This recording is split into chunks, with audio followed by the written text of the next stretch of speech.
دینی معلومات حاصل کرنے کے لیے ہمارے یوٹیوب چینل رضائے نوری کو سبسکرائب کرنا نہ بھولنا۔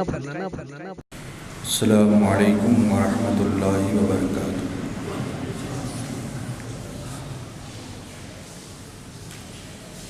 نحمدہ ونصلی علی رسولہ الکریم۔ الحمدللہ الذی کفی وسلام علی عبادہ الذین اصطفی، اما بعد۔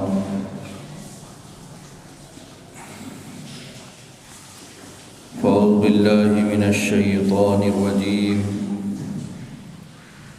بسم اللہ الرحمن الرحیم۔ وَلَوْ أَنَّهُمْ إِذ ظَلَمُوا أَنفُسَهُمْ جَاءُوكَ فَاسْتَغْفِرُوا اللَّهَ وَاسْتَغْفَرَ لَهُمُ الرَّسُولُ لَوَجَدُوا اللَّهَ تَوَّابًا رَحِيمًا۔ آمنت باللہ صدق اللہ العظیم، وبلغنا رسولہ النبی الکریم، ونحن علی ذلک لمن الشاہدین والشاکرین، والحمد للہ رب العالمین۔ غوث اعظم بمن بے سرو ساما مدد، قبلہ دین مدد، کعبہ ایمان مدد،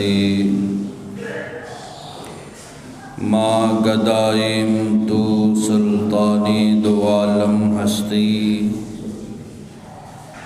از تو دارین تمنا شہ جینا مدد۔ اور ان پر درود جن کو حجر تک کریں سلام، ان پر سلام جن کو تحیت شجر کی ہے، ان پر درود جن کو کسے بے کساں کہیں، ان پر سلام جن کو خبر بے خبر کی ہے۔ پڑھے درود شریف، اللہم صلی علی سیدنا مولانا محمد معدن الجود والکرم، وآلہ وبارک وسلم۔ صلاۃ و سلام علیک یا رسول اللہ صلی اللہ تعالی علیہ وسلم۔ قابل قدر سامعین و حاضرین، جمعہ کا آج مقدس دن ہے اور اللہ کی بارگاہ میں اجتماعی طور پر اپنے سروں کو بارگاہ خداوندی میں جھکانے کے لیے ہم حاضر آئے ہیں۔ خطبے کے بعد قرآن عظیم کی آیہ شریفہ کو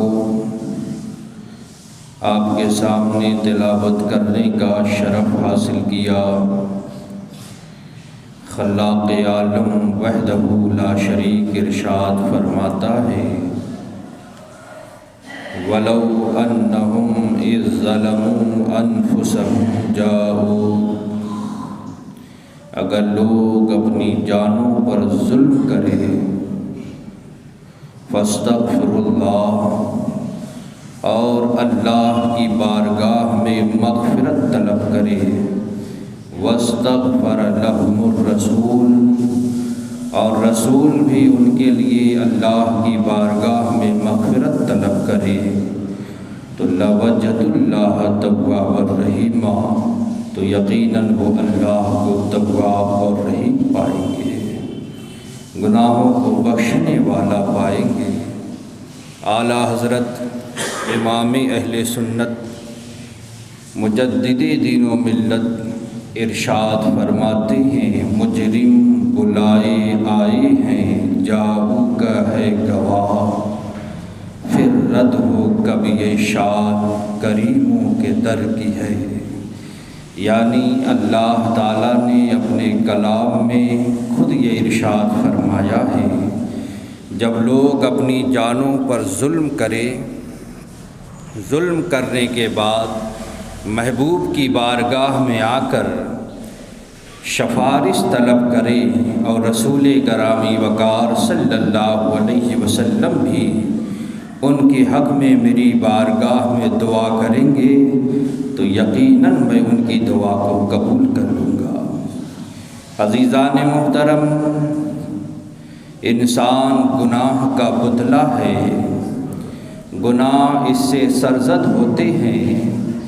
بیان کیا گیا الانسان مرکب من الخطاء والنسیان، انسان خطا بھول چوک سے مرکب ہے، غلطی کا صادر ہونا، گناہ کا صادر ہونا ایک فطری چیز ہے۔ انسان سے گناہ سرزد ہوتے ہیں، لیکن انسان سے جب گناہ سرزد ہو تو وہ اللہ کی بارگاہ میں رجوع کرے۔ شیطان یہی چاہتا ہے کہ تم رب کی بارگاہ میں توبہ نہ کرو، گناہ پہ گناہ کرتے رہو۔ آدمی کو گناہ شیطان اتنا حسین بنا کر اس کے سامنے لاتا ہے کہ تم جو کام کر رہے ہو یہ کام بہت بھلا ہے، بہت اچھا ہے، اسی میں لگے رہو۔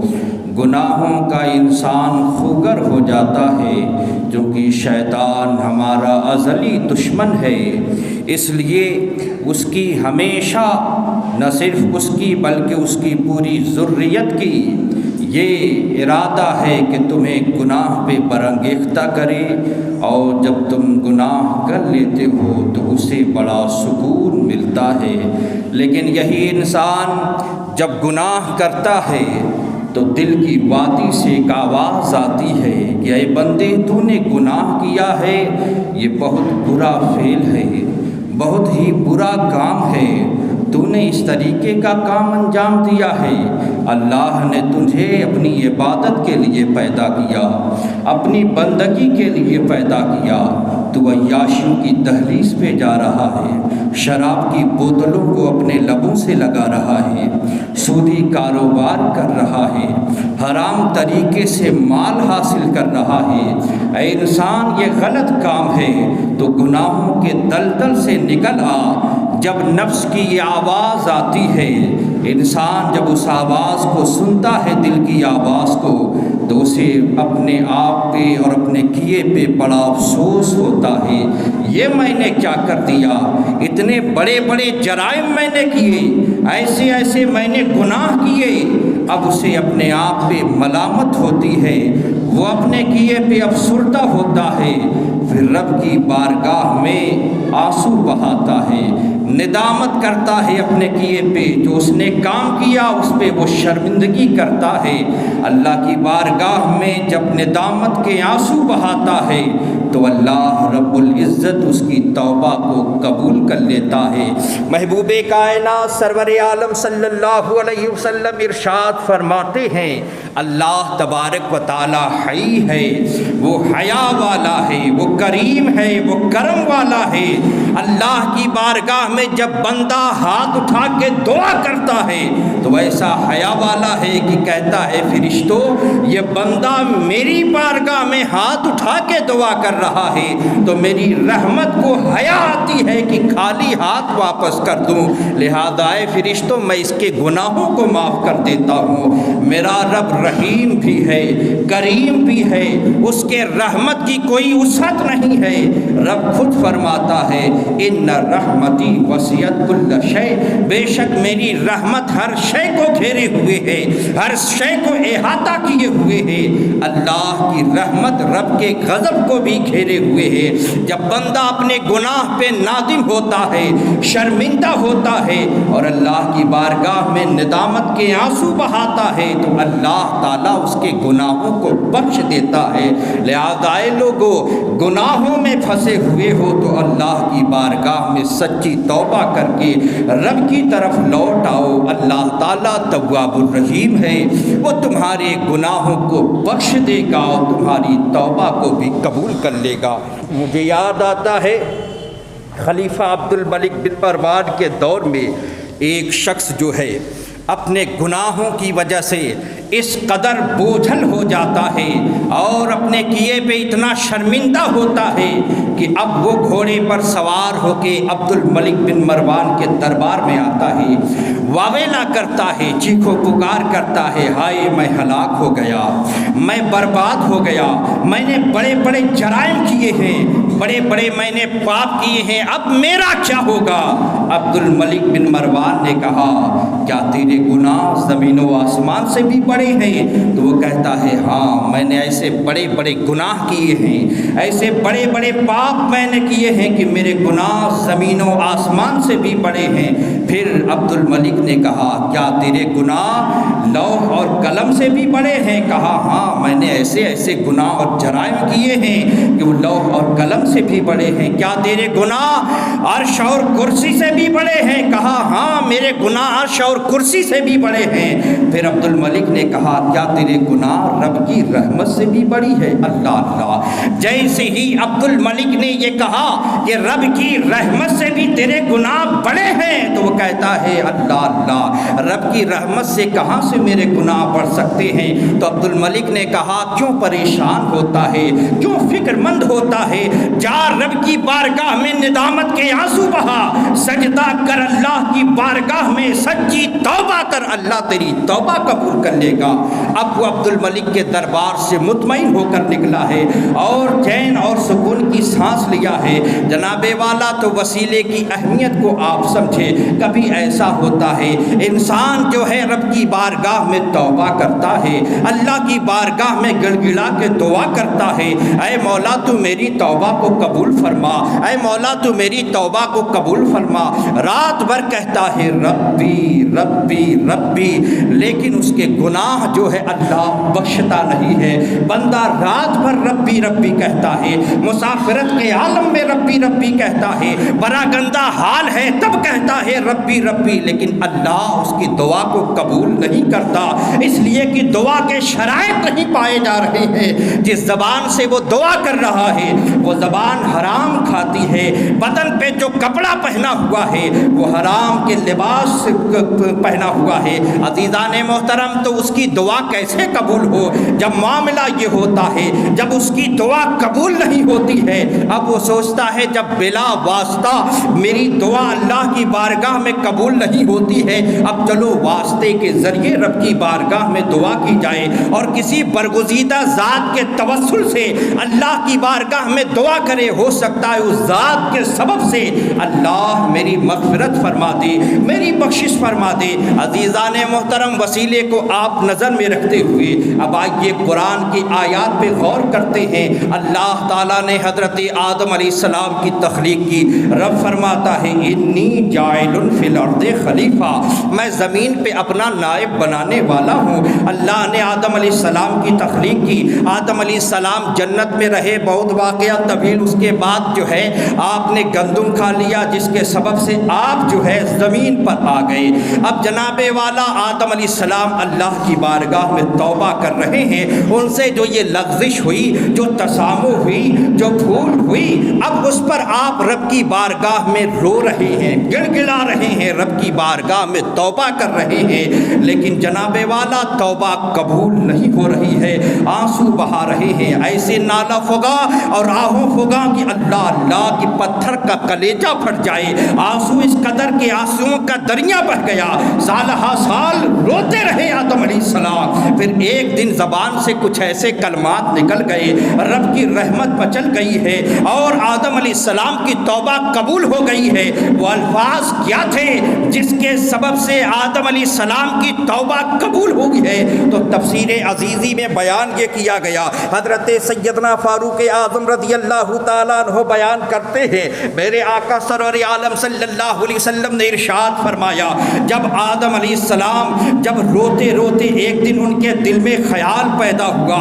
جب میری تخلیق ہوئی تھی میں نے آنکھوں کو کھولا تو میں نے دیکھا کہ عرش پر لکھا ہوا ہے لا الہ الا اللہ محمد الرسول اللہ صلی اللہ تعالی علیہ وسلم۔ میں نے سمجھ لیا یہ کوئی عظیم ذات ہے، یہ کوئی بہت برگزیدہ ہستی ہے جس کے نام کو اللہ نے اپنے نام کے ساتھ ضم کر کے لکھا ہے۔ اس کے بعد پھر حضرت آدم علیہ السلام دعا کرتے ہیں اللہم انی اسألک بحق محمد، اے پروردگار عالم میں تیری بارگاہ میں محمد کی وسیلے سے دعا کرتا ہوں، مولا میری توبہ کو قبول فرما۔ اللہ تعالیٰ ان کی توبہ کو قبول کر لیتا ہے۔ پھر اللہ نے حضرت آدم سے کہا وہ سب کچھ جانتا ہے پروردگار، لیکن آدم سے کہتا ہے آدم تم نے محمد کو کیسے پہچانا؟ کہا مولا جب میری تخلیق ہوئی تو میں نے دیکھا کہ عرش پر لکھا ہوا ہے تو میں سمجھ گیا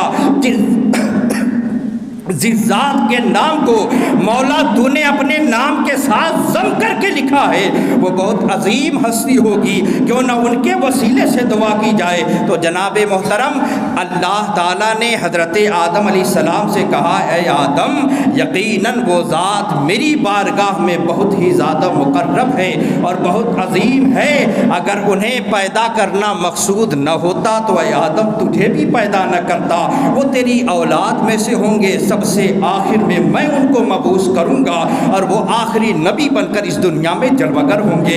تو میں بتانا یہ چاہتا ہوں کبھی کبھی ایسا ہوتا ہے آدمی گناہ کرتا رہتا ہے لیکن رب کی بارگاہ میں توبہ کرتا ہے تو اس کی توبہ قبول نہیں ہوتی، تو کبھی وہ سوچتا ہے اب میری توبہ قبول نہیں ہو رہی تو اب کیا کرے؟ اب اسے چاہیے کہ کسی وسیلے کے ذریعے اللہ کی بارگاہ میں دعا کرے، اللہ کی بارگاہ میں اس وسیلے کے ذریعے وہ دعا کرے گا اور ان کے وسیلے سے جب دعا کرے گا تو اللہ تعالیٰ ان کے سبب سے ان کے گناہوں کو بخش دے گا۔ عزیزان محترم وسیلے کو سمجھنے کے لیے ایک مثال کے ذریعے میں آپ کو بتانا چاہتا ہوں۔ زمین کو آپ نے دیکھا ہے، اس کو سیراب کرنے کے لیے پانی کی ضرورت ہوتی ہے، نہر کے ذریعے بھی پانی کو پہنچایا جاتا ہے، ٹیوب ویل کے ذریعے بھی پانی کو پہنچایا جاتا ہے، کنویں کے ذریعے بھی پانی کو پہنچایا جاتا ہے، ان میں وافر مقدار میں پانی موجود ہے، لیکن میں آپ سے پوچھنا چاہتا ہوں وہ سرسبز و شادابی جو بارش کی وجہ سے ہوتی ہے کیا وہ کنویں کی وجہ سے وہ سرسبز و شادابی ہوتی ہے؟ وہ ہریالی جو بارش کی وجہ سے ہوتی ہے کیا وہ کنویں کے پانی سے ہوتی ہے؟ عزیزان محترم بس یہ آپ سمجھے کہ بندہ ندامت کے آنسو رب کی بارگاہ میں بہاتا رہتا ہے، لیکن جب اللہ کے مقرب بندوں کا وسیلہ بنا کر رب کی بارگاہ میں دعا کرتا ہے تو پھر رحمت الہی کی بارش ہوتی ہے اور اس کے گناہ ڈھل جاتے ہیں، دھل جاتے ہیں، ختم ہو جاتے ہیں۔ عزیزان محترم تو یہ حال ہے وسیلے کا۔ اب وسیلہ اس کو بنایا جائے گا جو رب کی بارگاہ میں محبوب ہو، اللہ کی بارگاہ میں مقرب ہو، وسیلہ اس کا بنایا جائے گا جو اللہ کی بارگاہ میں مقرب ہو۔ اللہ کے دشمنوں کو وسیلہ بناؤ گے تو ہرگز جو ہے قبول نہیں ہوگی۔ آپ کے یہاں اب لوگ آتے ہیں ملاقات کرنے کے لیے، اب جناب والا ہم آپ کے دشمن کو آپ کے پاس لے کر آئے تو کیا آپ ہمارے لیے دروازہ کھولیں گے، ہمیں بیٹھائیں گے اپنی بیٹھک میں، چائے ناشتے کا انتظام کریں گے؟ ہرگز نہیں۔ کیوں؟ آپ ہمارے پاس اپنے دشمن کو لے کر آئے ہیں تو پھر ہم کیوں آپ کی خاطرداری کریں، کیوں آپ کی مہمان نوازی کریں؟ لیکن آپ کے کسی عزیز کو لے کر آئے، کسی محبوب کو لے کر آئے تو آپ بیٹھک کا دروازہ بھی کھولیں گے، اچھے طریقے سے ان کی خاطرداری بھی کریں گے، محبت بھرے انداز میں ان سے گفتگو بھی کریں گے۔ پہلا تسبیح میں عرض یہ کرنا چاہتا ہوں بندہ اللہ کی بارگاہ میں اگر ایسوں کا وسیلہ پیش کرے گا جن پر اللہ نے غضب نازل کیا ہے، جن پر اللہ نے جو ہے قہر نازل کیا ہے، جو اللہ کی بارگاہ کے مغضوب ہیں، اگر ان کا تم وسیلہ پیش کرو گے تو پھر ہوگا کیا؟ رب کا غضب ہی تو مول لو گے۔ لیکن اللہ کے ولیوں کا وسیلہ پیش کرو گے، نبیوں کا وسیلہ پیش کرو گے اور ان ان کے ذریعے دعا کرو گے تو یقیناً تمہاری دعائیں رب قبول کر لے گا۔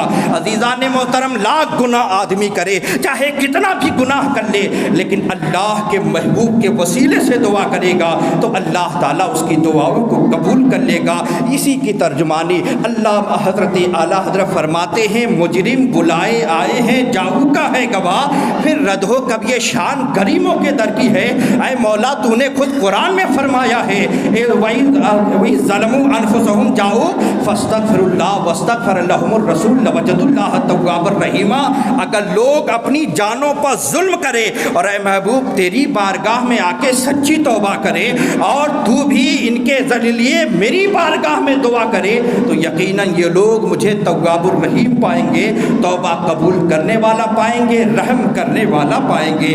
عزیزان محترم، پہلے دور سے چلا آ رہا ہے، لوگ جب گناہ کرتے تو محبوب کی بارگاہ میں آ کے توبہ کیا کرتے تھے اور اللہ کے نبی ان کو خوشخبری دیا کرتے تھے کہ اللہ نے تیری توبہ قبول کر لی ہے۔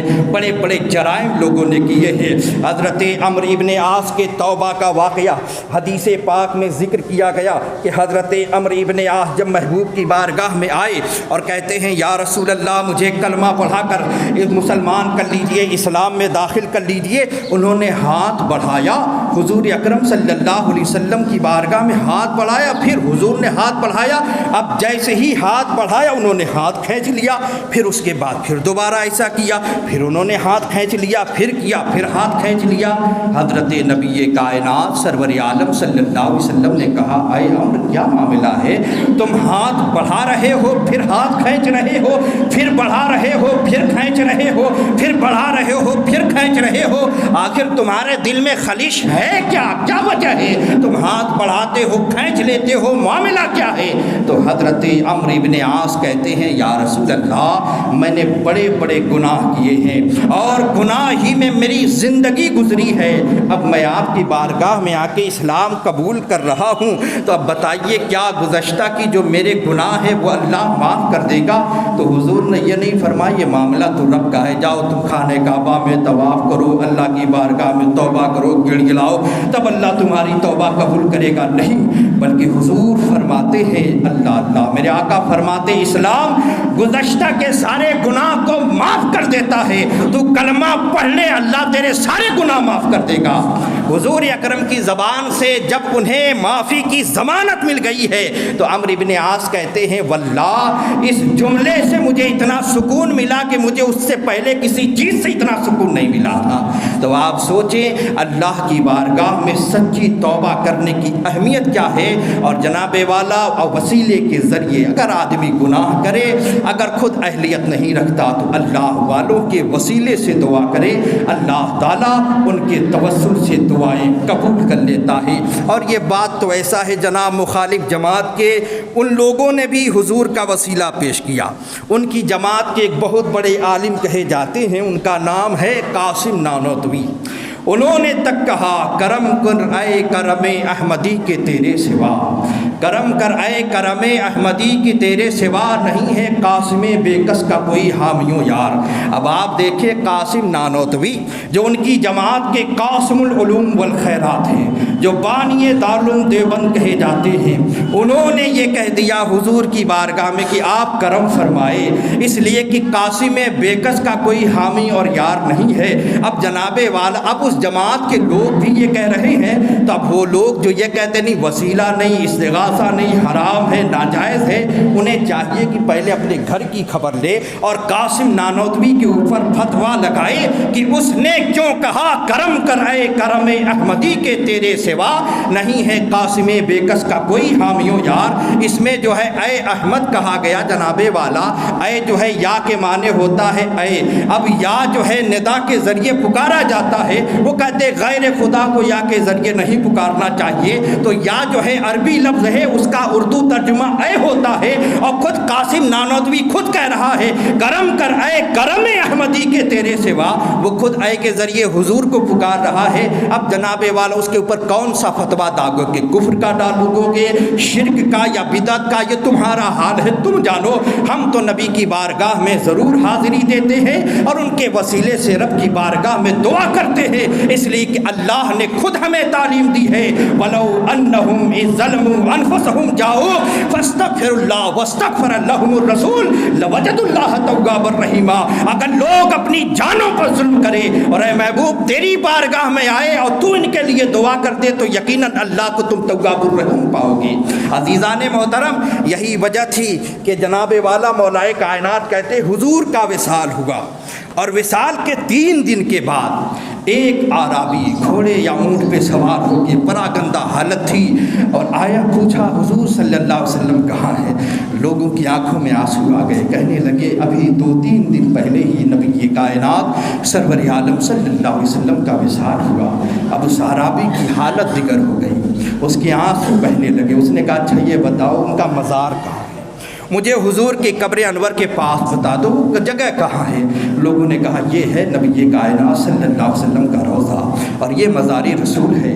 اب وہ عربی اونٹ سے اترتا ہے اور مزار رسول پر آتا ہے، حاضری دیتا ہے، لپٹ کر نبی کے مزار سے رونے لگتا ہے، آنسو بہنے لگتا ہے اور کہتا ہے یا رسول اللہ، رب کے کلام میں ہے وَلَوْ أَنَّهُمْ إِذْ ظَلَمُوا أَنفُسَهُمْ جَاءُوكَ، کہ لوگ اپنی جانوں پہ جب ظلم کرے اور اے محبوب تیری بارگاہ میں آ کے دعا کرے اور تو بھی ان کے لیے میری بارگاہ میں دعا کرے تو یقیناً یہ لوگ اللہ کو تواب الرحیم پائیں گے۔